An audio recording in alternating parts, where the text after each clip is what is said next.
Hello and welcome to the Health Oddity Podcast, episode 204. We have a great podcast today, and it's just Pete and myself talking, but we've already had a little chat. We've got stuff that we want to kind of talk about and themes and things we can discuss. And obviously, the last couple of weeks, we've had Andrew Russell last week. The week before that, we had Pavlo Kordiaka from the Ukraine. So we've had some great guests over the last couple of weeks. And next week for episode 205, we have, I don't think I confirmed last week on the podcast. I don't think I did. But episode 205 next week is going to be with Lucy Underdown, who just won the Britain's Strongest Woman. And she's also the strongest female deadlifter in the world. She was the first female to break 700 pounds on the deadlift. And she's gone a bit more than that now as well, I think. So she will be with us next week for episode 205. She's also a full-time police officer in the UK. So yeah, that's going to be really, really good having a chat with her. But today, like I said, is myself and Pete. We'll have a quick catch up at the start, and then probably the catch up will merge into the conversations that we're going to have, which is absolutely fine. And it's kind of, we like to keep things, as you know, quite organic and quite flowing. So so that won't be a bad thing. So yeah, Pete, how are you doing, mate?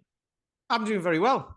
I just think it's quite interesting. Without getting political, we're going to be talking to a police officer next week and all that, and it's like, oh, well, like there's not that many of them left, is there? So it's quite an honour. And today we are recording. We don't do politics on this podcast at all. We actively avoid it. But it is well, it's two things, isn't it? It's the 4th of July, which is American Independence Day. Treason Day, yeah.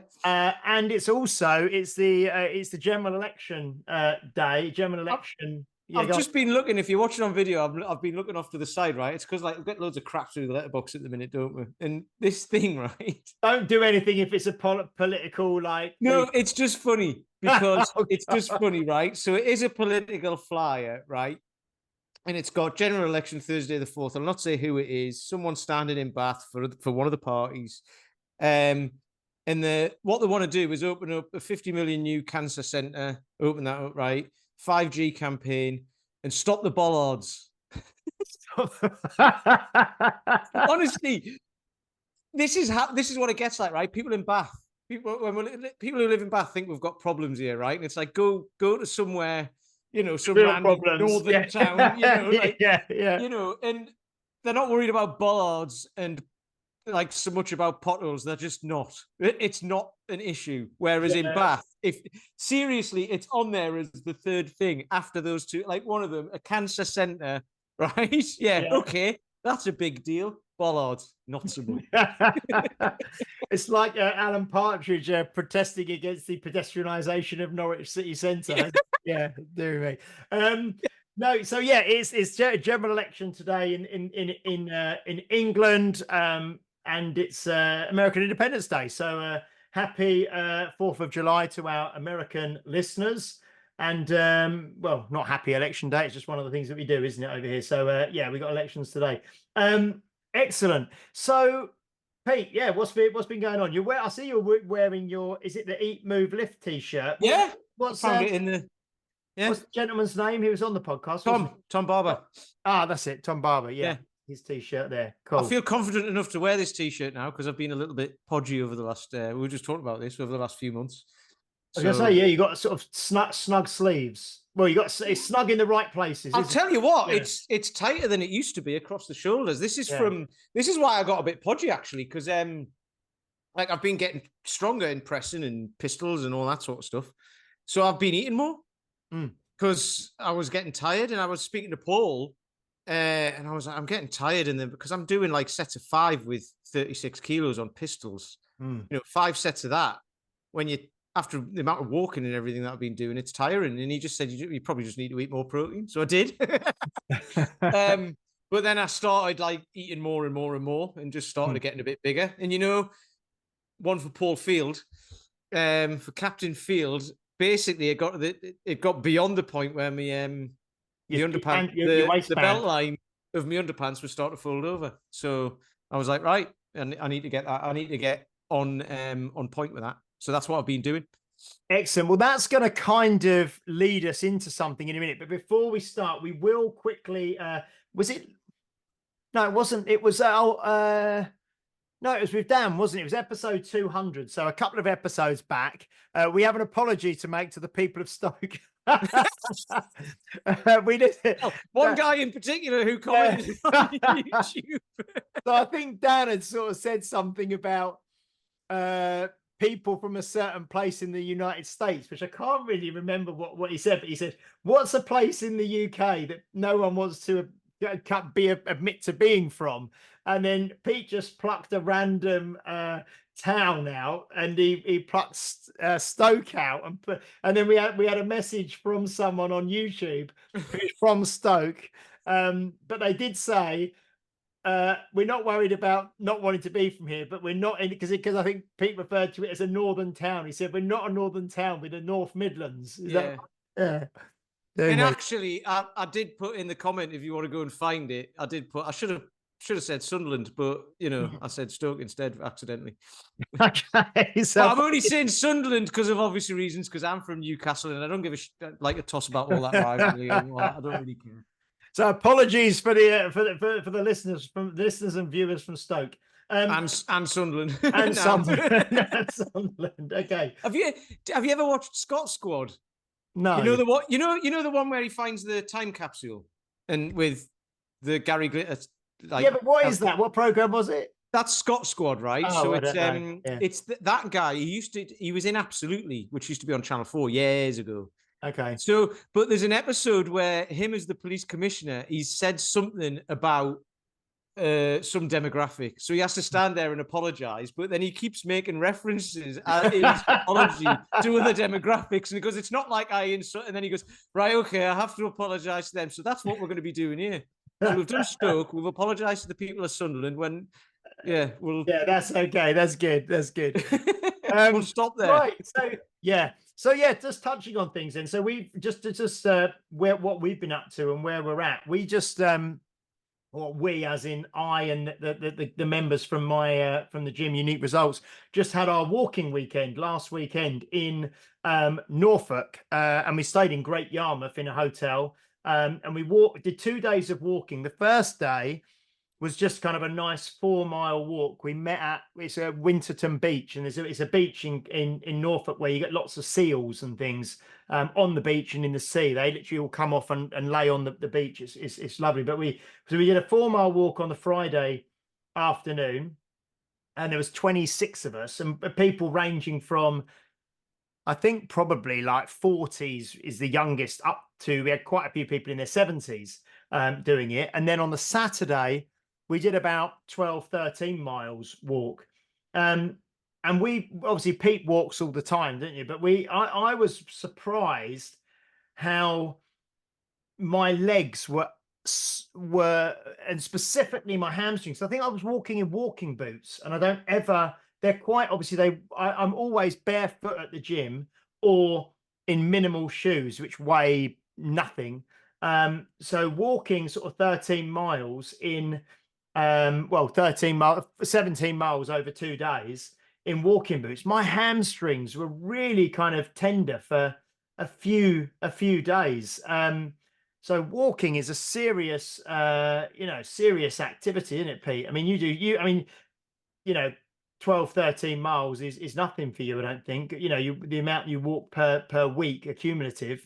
But it's easy to underestimate how difficult distance walking is on varied terrains and up and down and across sand and all the. I mean, sand's awful anyway. But I was going to say, was there any hills or anything? I mean, not really hills, nothing like you've got in Bath, but inclines. I'd say, but not. Because that's really the thing. If you walk, I've walked along. I've done like 20 odd miles along a canal towpath before, which is horrible because it's hard, like as in hard ground, and it's just flat, and you get fatigued.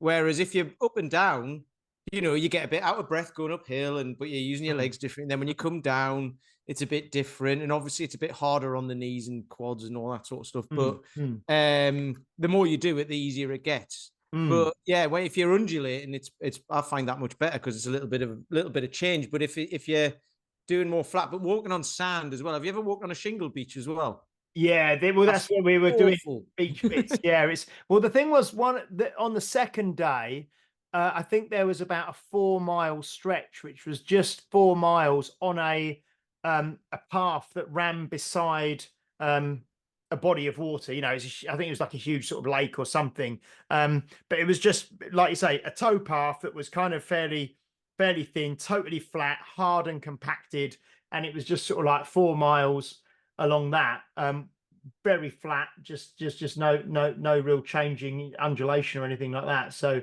no, that was But it quite. also it'll change it. Like wearing boots will change how, the shape of your feet and the gait Mm, and the heaviness and all of that. I mean, you bloody hell, we could talk about that for months. You can argue online for mm, months about hiking boots and whether they should be rigid, whether they should be flexible. Because I've got the Vivo boots. yeah, Um, I've got they're a they're tracker. they're quite they're quite soft and supple, aren't they? Really are, yeah. Yeah, yeah. There's the Tracker 2 ones. I had a pair of those and they were great. They lasted me about 3 years because I was worried whether they'd be rugged enough. And Mm, they were. But then I bought these other ones because the Tracker 2s have got a glued sole to the leather, whereas these other ones, Tracker FGs, I think they're called, have got a stitched sole. So I mm, thought, oh, that'll be better. However, I've had them about a year and they're nearly done because the mm, sole's nearly worn through and the sole's really slippy. If yeah. it's wet and you're walking on anything like any rocks or anything, they just Mm. slide. Okay. I nearly come a cropper on them a couple of times, so I'm going to go back to the Tracker 2s Mm, when I get a new pair. But they are really good, but they're like a flat thing.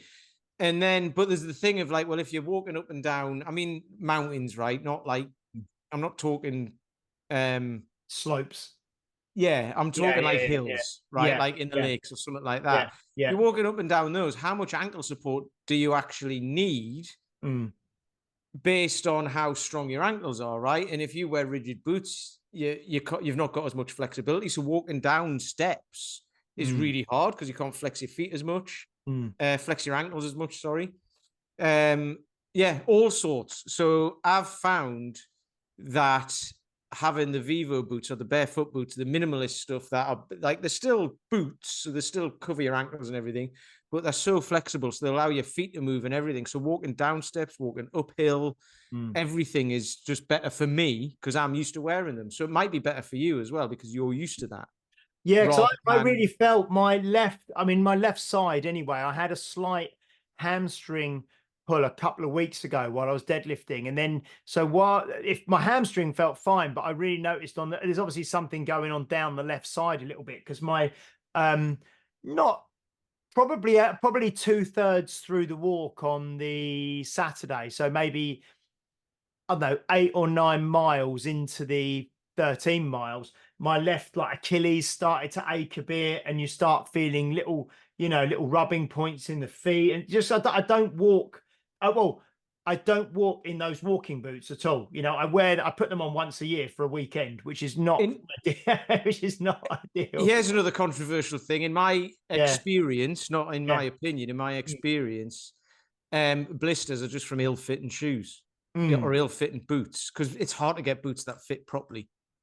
And it's to Whereas do with the right socks as well, isn't it? There's loads. I mean, we're going down a bit of a, but it is, but I yeah, mean, lots of people say this, but this is no, but this is a reason why people say I can't go walking because I get too many blisters and all that. It's like it'll yeah. be, footwear makes a massive difference because it's like tires on a car. They're the Mm, only thing in contact with the ground. mm. So you need good ones, right? they need to Yeah, be yeah, they need because to be so sorted. yes, so I didn't get any blisters as such, but I could just feel, just air, just it felt different in those shoes. But it was more like the Achilles, but then, like I say, a couple of days for the next couple of days. So we did that walk on the Saturday, probably the Sunday, the Monday, possibly the Tuesday. Could just feel it a little bit in the hamstrings, and my legs were just generally a bit tired, just from not doing it. It's just so it shows how specific training is, and you can Yeah, you can squat, you can lunge, you can do strength training on the legs, um you can walk, just about day to day. But when you suddenly just say, right, but what is good is that everybody kind of did the walk, and got through it, and we were all a bit tired at the end of it, you know, and it was nice to get back to the hotel and put your feet up and have a drink and stuff. But I think if you've got that general overall fitness, stroke conditioning, stroke health, you know, you're not carrying too much extra weight and things like that, you can just go out and do like a 10 to 15 mile walk. And, you know, it's tiring, you know, your legs might get a bit tired, but, you know, if you've got that basic level of conditioning and health there, you can do it, which is great, you know. It's interesting though, because like you say, you lift weights and you do exercise and all of that, and you're very fit.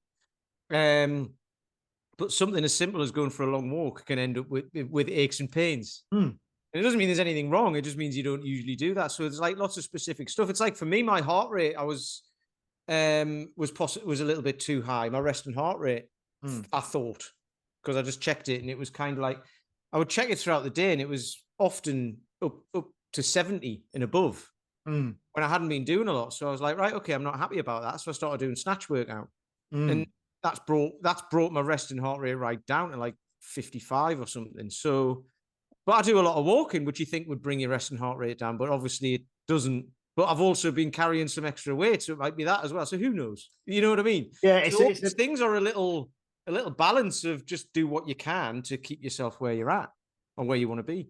Yeah, because on that Saturday, I did over 30,000 steps. I think about 32,000 steps, something like that. Which I know we talked, I think last time we talked, or recently we talked, and you had a day where you did like over 40,000, didn't you? You know, you did about. So, for example, yesterday, just picking a random day,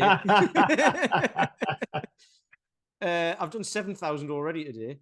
Yeah. Yesterday, I did 26,000. Yeah. And I didn't leave the house till 3:30. Yeah. But that's because we do a group walk on a Wednesday. Yeah, no, that's great. And just touching on something else, because we will talk about this more, because we want to talk about the impact that walking and steps has on overall activity and weight and that sort of thing. We'll touch on that. But I wanted to mention, you mentioned him earlier, Paul Field.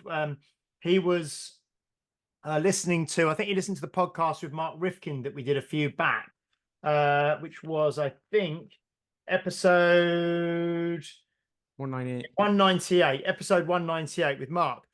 And one of the things that will come into kind of weight in a minute, and tracking, and your recent kind of experience that you can talk about. But Mark said about that this was interesting. Mark said that he weighs himself every single morning, and he just first thing in the morning, he'll weigh himself. And if he's, you know, a bit lighter than he normally is, he knows that he can maybe eat a bit more that day. If he's a bit heavier than he normally is, he knows he's going to have a bit of a tighter day that day. And it sounded very, very simple, that simple kind of calibration in the morning. And Paul Field started doing that himself. I think the day after he listened to the podcast, if you like. And he went from just in the last, so it's only 2 or 3 weeks ago. I think he's down sort of like a couple of kilos, you know, maybe in 2 or 3 weeks, just from having that. And it's the quote that I've used lots of times before, you know, what gets measured gets managed. And he just started doing that, and it kind of resonated for him. That's not advocating or recommending that everybody weighs themselves every day, but that's just saying that Mark Rifkin said it, and Paul has started doing it, and he's really felt you know, some good benefit from that, and seen some benefit from that. And all it does is it just puts it front and center of mind. And the Modern Wisdom podcast that you recommended to me with Mike Israetel, he did quite a bit, didn't he, about how often should you weigh yourself? And that was quite a conversation around that as well. But do you want to share your? It's interesting because, like, just the caveat on that, which you've already put a caveat on it about weighing yourself every day. Paul, I mean, we're talking about Paul Field. I don't really know him, but he's not got loads to lose, has he? He's somewhere near where he wants to be. If you've got someone who's a lot bigger and have got a lot to lose, weighing yourself every day and going, oh, I can eat what I want today, isn't really going to cut it, is it? You're going to have to, you're going to have to be in a deficit for a long time. Or waive it, like the talk about on that podcast, like Mike Israetel talks about, is like, you do it for a number of weeks, but then you want to have a rest. Otherwise you get diet fatigue and what have you. Yeah. That was, yeah. So what you mentioned it earlier about your t-shirt and stuff, and we talked about it just before we started recording. So what have you done recently? What did you decide recently? And like you say, those small changes that you've made over the last, I don't know if it's few weeks or a month or how long it Yeah. is, but yeah, talk a little bit about your experience. So it's been 3 weeks and I've lost, I reckon 2 kilos, 4 pounds, 2 kilos there or thereabouts. They're, might be might be 5 pounds. But anyway, that's what I've lost. And I feel better. I feel leaner. But the reason it happened, right? I'd been eating more because I was getting stronger, and I was eating more because I was getting tired. And then I got to a point, I was just like, it was the other night, and I was just looking at my belly, and I was like, I'm not happy about that. Like I say, the belt line of my boxers was falling over. And then I caught a glimpse of myself out walking through town in a shop window. And I was like, I can see a tire. I don't like that. And I just didn't like the look of it, right? So all I did was say, right, I need to drop that. So that was a similar thing to the Mark Rifkin thing of, I keep an eye on that. And then so 5 days a week, I have eggs for breakfast. Like three weekdays, I have 4 eggs for breakfast, plus other stuff, but 4 eggs. And then weekends, 3 eggs. So all I did was have 3 during the week and 2 at the weekend, right? So I've cut out 5 eggs, which is like 400 calories or something across the week. And then what I had been doing as well, so the breakfast I'd been having, I'd then sometime a few hours before my evening meal, I'd have like a bowl of yogurt with some nuts in, or crumble a Trek bar in, or something, just something simple, right? Because I was like, right, that's extra calories, extra protein, for lifting stuff. I just stopped eating that as well. So it's been 3 weeks. I've been hungry. I realized I hadn't really felt hungry for a long time. So I've had hunger. I've been a bit tired. But like I say, I've lost about 4.5, 5 pounds in 2 weeks, which is about right. 2 pounds a week. That's what I'm kind of looking at. And I'm not looking at losing loads of weight. I'm looking at losing body fat, right? So I'm looking to get leaner. So I reckon roughly that's probably cut out between 2,000, 2,500 calories a week out of what I was eating, which is about a day's worth for me. And that's it. That's all I've done. I haven't changed my activity levels, because someone said to me the other day, yeah, but you do loads of walking, so that makes it easier. I was like, yeah, but I was doing that anyway, and I still put weight on. So it's because of the amount I was eating, not the amount of exercise I was doing. I still do the same weight. I still do the same amount of walking, and I'm just eating a little bit. It's actually quite a lot less. It's 1 day's worth of calories in a week. But to get to that, it's just a little bit each day. So it's not that much. Yeah. Because it was interesting. We'll talk a little bit about the podcast, this Modern Wisdom podcast, which is it Chris? Is it Williamson? Is it? It is, yeah. Chris Williamson, and he had Dr. Mike Israetel on. It's the one which is about the science of fat loss, I think. And listening to it, it was I said to Pete, it was didn't I? I said it's almost like it's a 2.5 hour version of the last podcast we did. And a lot more scientific, but the kind of conclusions they come to are kind of the same that we were talking about last week, where we were talking about what's changed in the last 25 years, and how society has changed, and the convenience culture has changed, and activity has possibly changed, and lifestyles have changed, and all the rest of it. And it was interesting because I just like some of the analogies that Mike Israetel used, which because I was listening to it with Steph. We were driving back. We were up at Wimbledon a couple of days ago watching the tennis, and we were driving back from London, and we put the podcast on, so we both listened to it, and she enjoyed listening to it as well, because he's quite funny, isn't he? And his analogies are very accessible. And he's really gentle, with how he explains stuff, which is what I love. Because And I you look at love, him and you look at him and he's massive, but yeah, he's like, yeah.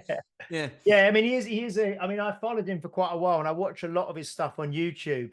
Mike Israetel, this is with Renaissance periodization, and but no, it was good. And he says, doesn't he, about the, you know, 250 calories a day, less, and maybe try and increase your steps by a couple of thousand a day. So it's not massive swings. It's not drastic changes. It's because he talks about the most important thing. And again, none of this is rocket science. None of this is stuff that you haven't all heard before and that we haven't heard before. But he talks about the importance of sustainability above and beyond everything else. So if you can, and like Pete alluded to earlier, where he would suggest if you're trying to lose weight or body fat, doing maybe 8 to 12 weeks on some kind of caloric restriction diet, creating a deficit, and then maybe giving yourself, 4 to 6 weeks where you just try and maintain what you've lost, and then maybe say, right, okay, now I'm going to try and another 6 to 8 weeks, I'm going to go back into creating a deficit and going to try and move it down a bit more. Because he said one of the biggest things people try and do, or one of the biggest mistakes is if you've got a lot of weight to lose, try and lose it all at once, and yeah. then, but no, that was interesting. But yeah, the walking, because he was massively into the walking, wasn't he? In terms of, he said everything that you need, any leanness or body fat goal that you might have, you can achieve through caloric sort of restriction and subtle calorie deficit and walking. You don't obviously, and we know you don't need to run, you don't need to cycle, you don't need to there's no mandatory exercises for fat loss. It's just about creating that deficit. But he was talking about just creating the deficit in such a way that is subtle and is sustainable, so that you don't rebound, and you don't, because we all know, and we've all probably done it before, where we've tried to exercise hard, too much, too soon, too hard, and you just basically get very, very hungry, and you're tired and you're aching and you're potentially injure yourself and all the rest of it. And so that's not sustainable. So no, I thought it was a really, really positive podcast, actually. It was. I thought it was brilliant because it's something that people get really confused about, and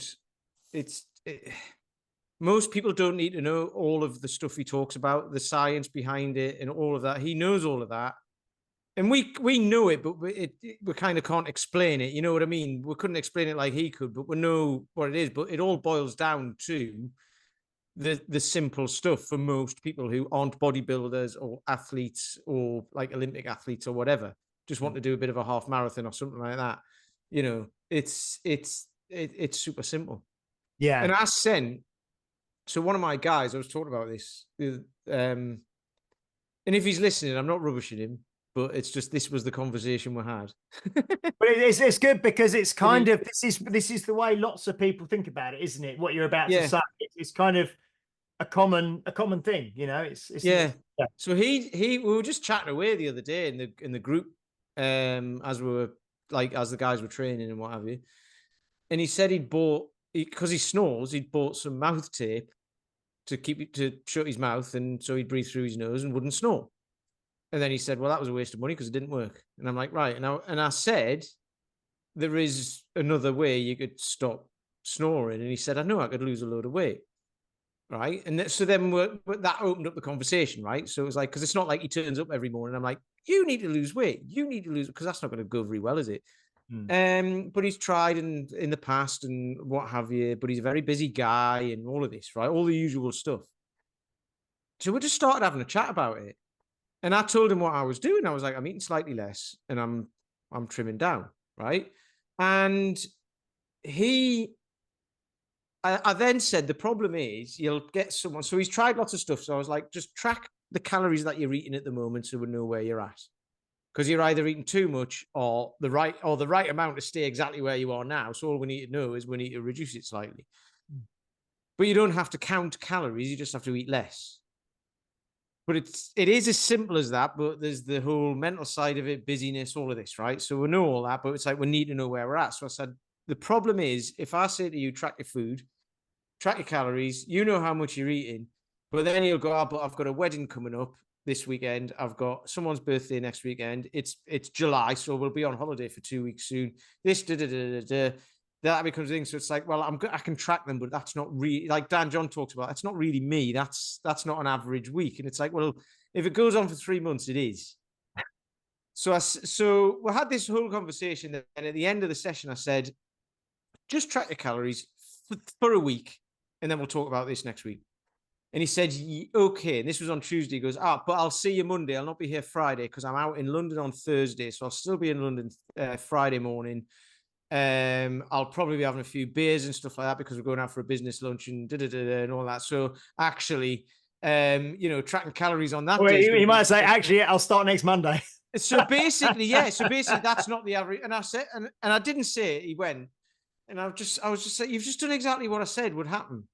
Because I know it would, because I've seen all of this before, right? We all have, right? So it was just funny. So I sent him, and this is why I sent it to you, because I was just like, this podcast episode was really good. And so I sent him a 29-second soundbite of the podcast. Now, before I sent it, I said, I'm sending this because I care. I'm not trying to batter you or anything. I'm sending it because I care.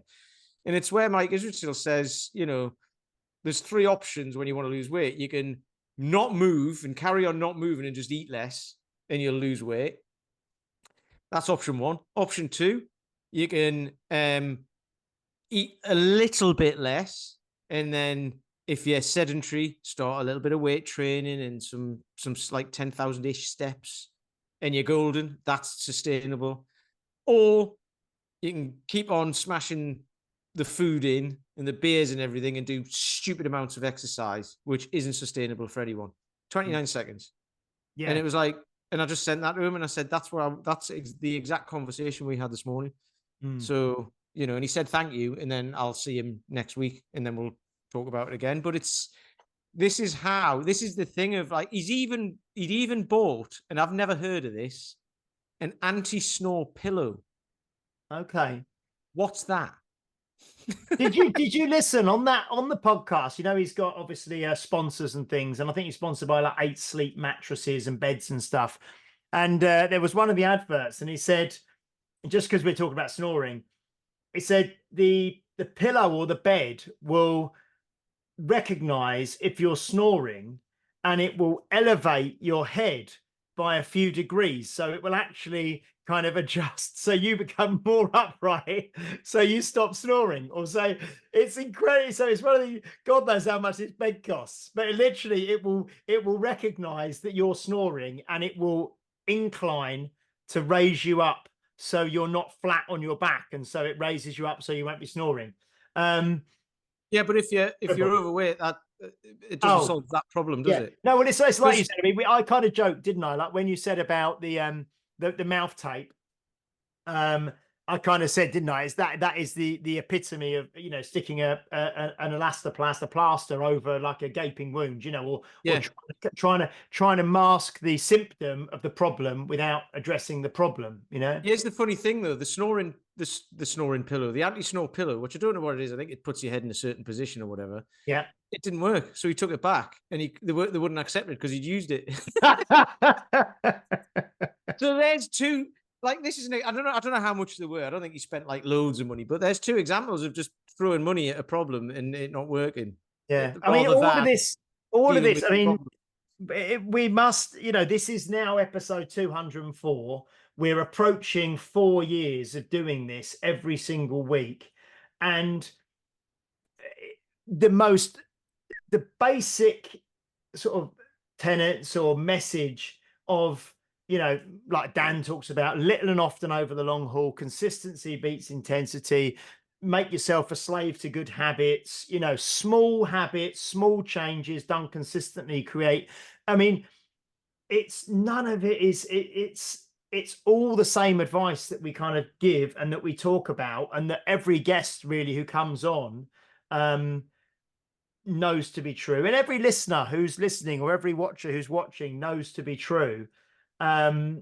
that doing the small basic habits consistently for weeks and months and years on end are the things that are going to get you the results, you know, and looking to lose half a pound to a pound a week rather than 5 pounds a week, you know, but make it consistent and make it permanent rather than yo-yoing, you know. It's yeah, it's fascinating, it really is. But I think we're, well, I don't know, I'm getting clearer on things. I think you know, we're you know, I love the fact that even Mike Israetel, who is a, you know, a power lifter, a bodybuilder, a doctor of sports science, he's like a senior lecturer at a college and everything, but he's basically saying the same stuff that we've been saying for the last 4 years, you know.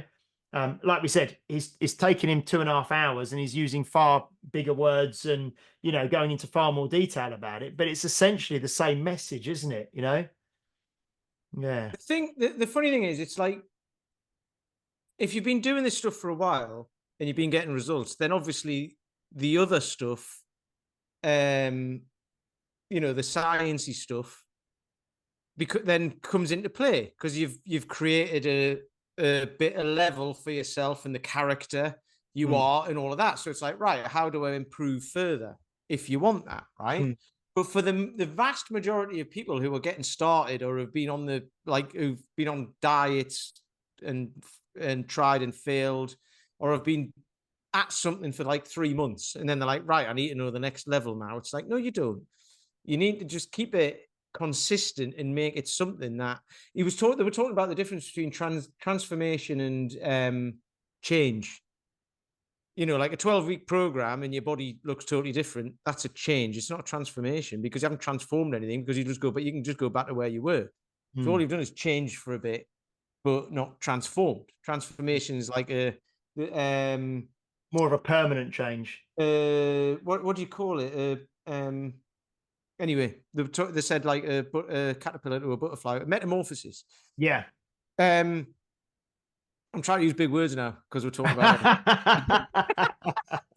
No, but so all the other stuff after move more and eat less, a little bit more and a little bit less, which obviously is the advice, but it's not as, it is as simple as that, but it's not as simple as that in people's heads. It's the application of that advice. Exactly. It's the mentality behind it and the changing of character and everything like that.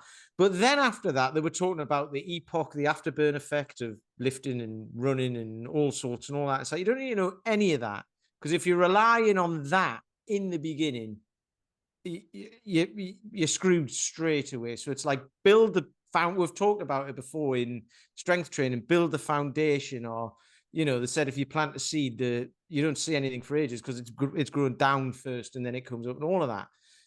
That's what we're looking at. So in the beginning, it's just like, keep it simple. And I know this only too well because I tried to push things 10 years ago and got injured and sore and all of that. I've still got a dodgy left shoulder. But over the last 4 or 5 years, I'm just turn up, do the thing and leave. Turn up, do the thing and leave. And then get about your day and just be mindful of it. So the fact that I wanted to lose a few pounds of body fat, I'll just eat a little bit less. I know that, and I can do that. And it's not enjoyable, by the way. I mean, I've been in a bad mood for the last few days and I don't feel bad, but I don't feel as great as I usually do. But so what? I'll be going on holiday in about a month. So I've done it for 3 weeks. I'll probably do another 4. And then I'm like, right, that's it. That's fine. And we'll see what it's like in September. So I'll have a month. I'll have August off. Yeah. You know. No, it's really one of the things. Another thing I was thinking of when I was watching this tennis at Wimbledon the other day, again, which ties into everyone and everything, is the players there. They're like the top tennis players in the world, obviously, and to win like a match or to win a tournament, or like we're seeing at the moment anyway, this is coming out, probably is going to be a bit dated, but we've got the Euro football on at the moment, and everyone's getting on at the England team and the England manager and stuff, but we're we're winning. You know what I mean? It's bad. It's ugly football, but we've kind of qualified. Then we're through to the quarterfinals now, and we've got a quarterfinal on Saturday. But all the tennis, you know, these people are playing this tennis at the highest level, and the difference between winning and losing is it's not even. I don't think I was trying to work it out. It's not even that you have to win more points in the match than you lose to win, because it doesn't work like that. It's just, you just got the margin for success and the margin for the margin for winning and the margin for losing can come down to just a couple of key moments in a match, you know. And they all just train, and there's only so many, like with boxing, you know, there's basically sort of 1, 2, 3, there's 8 punches really that you can throw, and everyone's got 2 arms and can throw the same 8 punches. And in tennis, you know, you've basically got, you know, say half a dozen shots, and everyone can only do those half a dozen shots. So it's just mastering, like you mentioned, mastering the fundamentals, mastering the basics. And these people have been playing tennis, most of them probably since they were 4 or 5 years old, you know, or 3 or 4. And they're now in their 20s or their 30s, but they've been practicing and learning and drilling the basics and just getting really, really good at the basics. And that is all it is. You know, it's not, there's no secret moves or secret shots or secret techniques that the you know, Djokovic has got that other people haven't got. He just can play and just be consistent and just train and just master the basics better and longer than everybody else, you know. Well, to my mind as well, what they'll do is, like, when they're young and they're playing, they'll just let them play and run around and get better. Just get more familiar with the court and play. And they'll be like, you know, they'll obviously be coaching and stuff like that, but it's like, just play. And then as they get a little bit older, be like, right, let's start to play a lot of shots from over here. Get that shot sorted, and then like they do it in golf, don't they? Like, you're going to hit a ball out of a bunker for the next like 3 weeks. that's all you're going to do, or 6 months, or whatever it is. I don't know, but like that's what you're going to do. So when it happens in a match, you'll know exactly what to do. You don't just give it like 3 goes and go, oh, I got it that time, so therefore it's the thing of you know, you practice until you don't practice until you get it right. You practice until you can't get it wrong. In most situations. And that's the thing that most people don't need. So the practicing of the shots and all that isn't the thing that they necessarily need, because they're not trying to become elite. You just need to play the game in the beginning. That's it. Yeah. And be consistent. That's just what I thought. Just one of the, I was sitting there watching all day, and I just thought it like you say, you don't need to, there's nothing fancy, you know. It's tennis, you know. And the people who are better at it are just better at it, you know, the tennis, you know, they've just done it for longer and they practice more potentially, and there's some natural talent and genetics there, and coaching and environment and all the rest of it. But what amazes me about tennis, because I mean, like, if you look at like other like football and stuff, like, okay, you got to run around a lot and you need to be fit and everything, but there's a team and everything. Tennis, you're there on your own. You got to hit the ball extremely hard, and it's also coming at you extremely fast, so you've got to be on it. You know, like Formula One sort of thing, like their reactions and everything, like the stress. Like, the ball's coming at you so fast, and you've got to do that for 3 sets or 5 sets for like 5 hours. It's just, and then you've got to do it like every other day. And they play for the, like, the ones on the, like, properly on the cert, they play for like the whole year. It's just nuts. No, it's amazing. And we watched, the last game we watched was like a 5-set match with Jack Draper, and he won. He went through to the next round, but it was 5 sets. They're playing for like about 3.5 hours, you know, on this court. And like you say, the level of concentration that you need for the whole time, let alone the physical ability to just continue and to play, you know, essentially exactly the same for 3.5 hours and not show any fatigue, is incredible. You know, it's super endurance, fitness, but it's the mental concentration required. And I was watching something, it's really this ties in as well to the training. You know, when we talk about out of, say, 10 workouts, you know, you might have 2 that are really good, 2 that are really bad, and 8 that are, you know, kind of you're just punching the clock, you're just doing it. I was watching, we were That's 12 watching. workouts. Oh, is it? Two, sorry, 2, 2, and 6 then. Yeah. 2, 2, and 6. But then you extrapolate it out into a percentage, don't you? And you say, well, for every 100 workouts, you know, Yeah. you might have 10 that are really good, 10 that are really bad, and the 80 in the middle are just, you know. So this is what they said on the tennis the other day. I was watching it on the TV, and the commentators sort of said some of these players, they'll play like 100 matches a year. So in 365 days, you know, you're effectively playing a match every sort of 3 or 4 days, you know. Yeah, 2 a week. Yeah. Yeah, more, and then through a tournament, if you get further, you're playing like you know. But a lot of them, they're going from one tournament to the next tournament to the next tournament. They can be playing 100 matches a year, and they said that out of those matches, 5 might be, and it ties into the workouts. 5 might be really, really important, brilliant matches where they really, you know, the ones that really make a difference, where you're playing in like a final or a semi-final or whatever. And 5 you'll play atrociously, and you're like the lady who won Wimbledon last year went out in the first round this year, because we saw her go out. But then the kind of the 90 matches in the middle, you're just turning up and you're just trying to do your best. You know what I mean? You're just kind Getting the reps in. get the reps in, exactly. Yeah. You know, and the smaller tournaments and the tournaments that don't kind of matter quite so much, and maybe the prize money isn't quite so high, and they're not so prestigious. You're just training. You just practice. You know, you're just doing that. It's So bringing if bringing that back to the whole conversation. Is if you start out and you want to get as strong as possible as fast as possible, or you want to lose a load of weight, lose weight as fast as possible, and all that, you're trying to start at that level of concentration of a Wimbledon tournament or something, rather than starting as the 5-year-old, which you are in this instance, of just playing the game. Yeah, and then further down the line, just getting the reps in, regardless of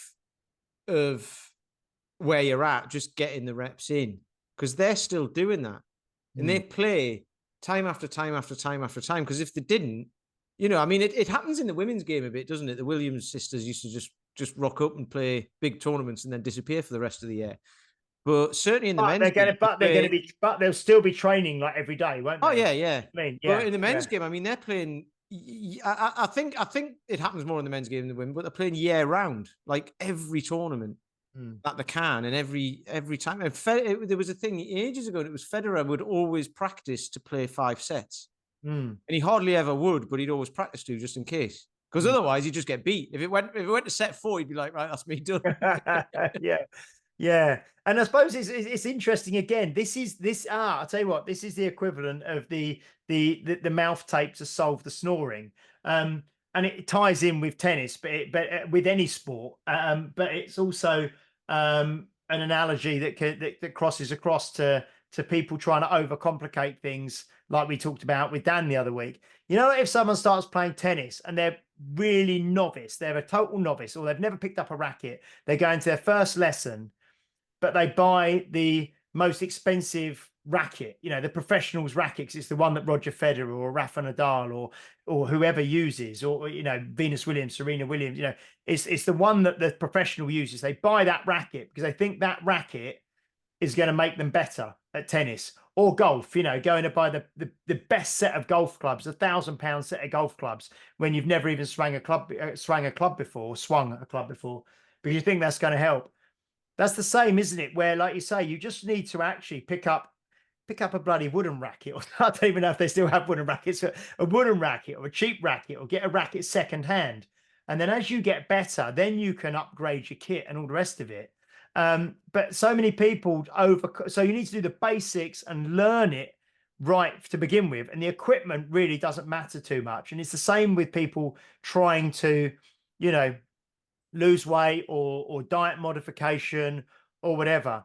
They want to know the kind of complicated stuff and the science, and the when really you start at the level that you're at, and then like you mentioned earlier, as you get more advanced and as you get leaner, then you might need the next level of knowledge or the next level of tactic or approach but to begin with, you just need to get moving at the base level and then gradually improve. And then as you need to get things more complicated or more detailed or more professional, then you do. But you don't need to start worrying about the complex stuff, because do the basics consistently will get 90% of people 90% of where they need to be, won't it? Yeah. There you go. Brilliant. Cool. Okay. Right. Let's start. There's nothing to add to it. We've spoke about it for 200 and odd episodes now. So yeah. we need to No, change but the that's subject. good. But it's interesting. You know, it is interesting. But it's like when we spoke to Dan the other week, and it's kind of like I remember I said on episode 200 that you know, he felt this pressure to keep reinventing the wheel and coming up with new stuff. You're just coming up with new stuff for the sake of coming up with new stuff. You know what I mean? You don't need new stuff. You just need to do the stuff that you know works anyway, but you're avoiding, you know. Anyway, that's it. Cool, fantastic. Well, we've fizzled out a bit there, haven't we? No, we have no. I don't think we fizzled out. We've kind of we've hit it, and then there's no need to say anymore. Brilliant. Well, that was episode 204. So next week for episode 205, we are, like I mentioned at the start, we are with Lucy Underdown. So that's going to be fantastic. And then I'm hoping that by the time we record next week, we'll also have a date in the diary that Lucy is going to be doing a deadlift seminar in Chelmsford in Essex. So she's literally, like I said, she is the strongest female. She's Britain's strongest man. She's been Britain's strongest woman. She's been I think world's strongest woman. She's been Europe's. She is definitely the female record holder in the deadlift. So that'd be amazing to learn how to deadlift from her. Will be fantastic. So I'm going to look forward to that. Nothing further to add, I don't think, Pete. We've been talking for an hour nearly, haven't we? Yeah. No, cool. Done. Basically, everything was said. We could have said in a 30-second soundbite, by the way. But we will next June. I don't know. We might talk about this. We might open it up. I mean, it's not going to be that there's going to be loads of people wanting to come, but you never know.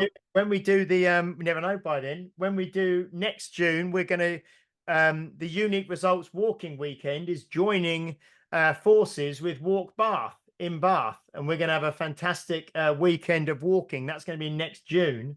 We have actually got the date for it now, but like I said, I've already been looking at routes and planning them, and that we only need 2, and one of them's already nailed on, so I only need the Saturday. I think it's the 20th to the 22nd of June. That weekend, 2025, we're both going to be in Bath walking. There'll be a group from my gym. There'll be Pete's Walk Bath group. And if any listeners happen to be in Somerset, is it Bath? Yes. You can argue about this for a long time as well. It's Somerset or is it Bath and Northeast Somerset, or is it like Avon? Which doesn't exist anymore. I don't think you've hit a water main there, mate. If you're kind of Somerset, Devon area, you'll be near Wales. Even you'll be near to Bath. If you want to come for a weekend of walking with us, walking and banter, and maybe even an ale or two. Definitely. That would be good. But Walk Bath will be very different by then, actually, because it might not even be Walk Bath anymore. It might be something bigger, because I'm in the process of setting it up as a community interest company, so CIC. And then when I do that, you can then look for grants and like lottery grants and funding and what have you from all over the place. So that's what I'm looking at the minute. However, I've got no idea what I'm doing, so I'm just I'm getting some help. I talked to Elisha about it. Oh yeah. Because he's just set up. I can't remember what he called it, but he's just set up the kettlebell juggling thing as a CIC. So I had a chat with him, and he's put me on to someone else who's done it a few times before and knows all the stuff. So I'm currently chatting to her online, actually, and then I'll get something set up. But I'm going to set it up, and then we'll be looking for funding and sponsorship. So you might not even need to come to Bath. It might we'll come to you. Not you. Not you. You guys are coming over. That's fine. But that's already nailed on. But I mean, like everyone else listening, it might be coming your way. You never know. Brilliant. So that is the 20th to the 22nd of June, 2025. That's going to be good. Anyway, we will be back next week. Please do like, share, subscribe, leave a review if you're watching or listening on a platform that allows you to do so, especially if you are on Apple Podcasts. We really want to get some Apple Podcast reviews on there, which help us sort of expand our reach. And also, if you haven't already done so, please do subscribe on YouTube. Okay, that's going to help us on there as well. Anyway, we will be back next week for episode 205 with Lucy Underdown. And until then, bye-bye.